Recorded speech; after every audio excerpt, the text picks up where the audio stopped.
We turn now to the global debate over privacy and security, ignited by whistleblower Edward Snowden's revelations about the U.S. secret mass surveillance programs.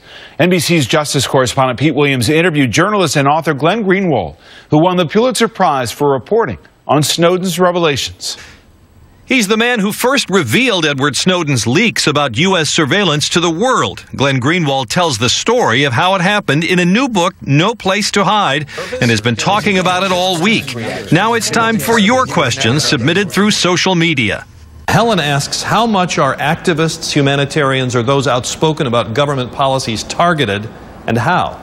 We published a document in the book about 6 different individuals that the government considers to be, quote, radicalizers, who are not members of terrorist organizations or plotting terrorist attacks, who just express radical ideas. The government has collected their intimate online sexual chats, visits to pornographic sites, and plots in this document how to release the information so as to undermine their credibility. There's other information targeting people who visit the WikiLeaks website or support the activist group Anonymous. Mary Barber asks this question. In a recent interview, you referred to Daniel Ellsberg, who revealed the Pentagon Papers. Ellsberg stayed to face whatever the consequences would be.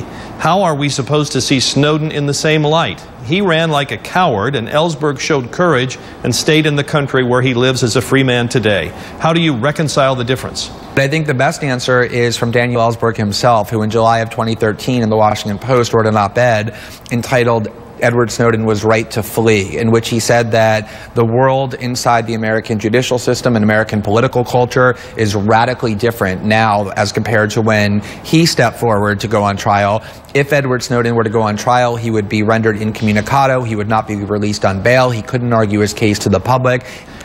Here are 2 related questions. Elise Coletis asks, what is his response to critics who call him a traitor for helping Snowden? And Mary Jane Jones says, how does he feel about making the U.S. a sitting duck to our enemies? It is always the case that people who bring unwanted disclosure that makes people in power uncomfortable are called traitors, and I look at that really as a badge of honor. I think it's a testament to the fact that we're doing our jobs.